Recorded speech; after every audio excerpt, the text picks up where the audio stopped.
नमस्कार, मैं हूं सिकंदर कुमार और आप देख रहे हैं हमारा यूट्यूब चैनल टेलीकॉम गुरु सिकंदर कुमार। पैरेलली आप हमारे फेसबुक पेज sikandernalist@gmail.com पर भी हमसे मुलाकातें होंगी। दरअसल एक कथा है, एक कहानी है जो कि मैं आपको संक्षेप में बताऊंगा।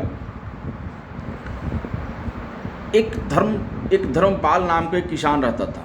वह किसान एक गाय पाल रखा था। वह गाय जो था बहुत सुंदर थी, बहुत सुशील थी, बहुत दूध देती थी और उस दूध से वह जो है खूब धनवान बन गया। बेच करके अब वह अपने आप को बिजनेस के सेक्टर में बहुत आगे लग गया।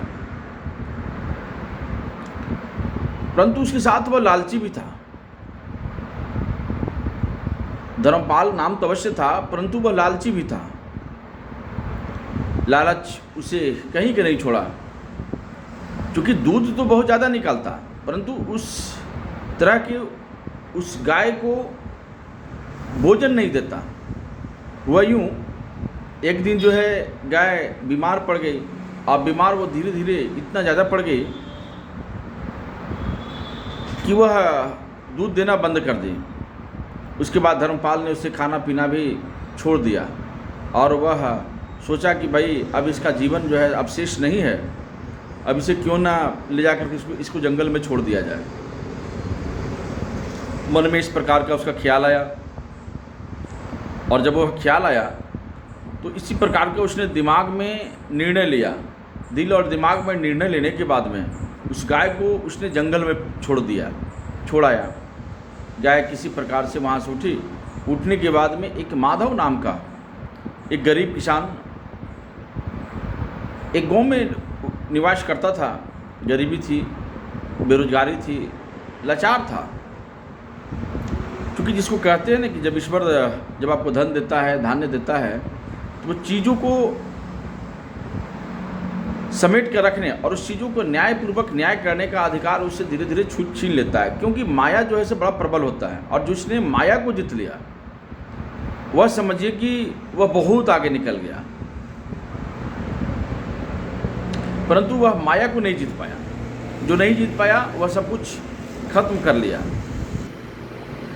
तो हुआ यूँ कि वह किसान, वह जो गाय जो थी, वह गाय उस माधव नाम के दरवाजे पर जाकर के वो अचेत हो गई, गिर गई। माधव बड़ा ही धर्मात्मा था, दयालु था। उसने गाय को देखा, कुछ दवाइयाँ दी, भोजन दिया, पानी दिया। उसके बाद गाय जो है धीरे धीरे वह ठीक हो गई। उसके बाद पुनः उसी तरीके से दूध देना शुरू कर दिया। अब दूध जब देना शुरू कर दिया तो माधव जो है उस दूध को ले आकर के शहर में बेचना शुरू कर दिया। इससे धीरे धीरे इसकी आय जो है बढ़ने लगी। क्योंकि जाहिर सी बात है, गाँवों में और जंगलों में चारा की कमी होती नहीं, शहर तो है नहीं, तो उससे कुछ तो लगना नहीं है। आराम से चारा जा कर के काट लेना है और ला करके उसको गाय को दे देना होता है। ठीक है, थोड़ा सा मेहनत, उसके बाद में जीवन में तरक्की। अब ये जो बात है वो सर्वत्र फैल गई कि भाई देखो, एक बड़ा ही सुंदर गाय माधव के पास में आया है, दूसरे जगह से भटक करके और इसी के पास रहने लगी है और उसका जीवन स्तर को बहुत हद तक सुधार दिया है। जब इस बात का पता चला धर्मपाल जो है अपनी भाव-भागिमा को चौड़ा करते हुए पहुंचा और उसने कहा कि भाई यह गाय हमारी है और तुम इस गाय को रख रखे हो, इसमें दंड स्वरूप देना होगा और मेरी गाय मुझे वापस कर दो। जो बौद्धा जो था, जिसने गाय को पाल रखा था, वह व्यक्ति बोला मैं इस गाय को नहीं दूंगा। यह बात ग्राम प्रधान यानी मुखिया के पास पहुंचा। मुखिया जो है दोनों को बुलाया और बुला करके उसके बाद गाय को दे दिया। उसके बाद में गाय को ले कर के आया और गाय को बीच में छोड़ दिया। बोला कि चलो जिसके पास यह गाय जो है वह जाएगी, वही इसका असल मालिक होगा। तो वह गाय जो थी धर्मपाल के पास ना जा कर के उस व्यक्ति के पास चला गया जिसने से इसकी विपरीत परिस्थिति में उसने मदद किया, दवा दिया, चारा दिया और उसकी खूब सेवा की।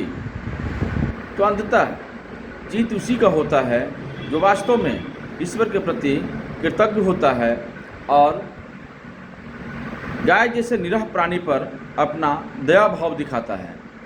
अतः इस कहानी से हमें यही शिक्षा मिलती है कि हमने जिसको लालन पालन करने का निर्णय लिया है उसे सही ढंग से और सही तरीके से उसे करना चाहिए, ताकि हमारे ऊपर किसी प्रकार का कोई सवाल खड़ा ना हो। जय श्री सीताराम।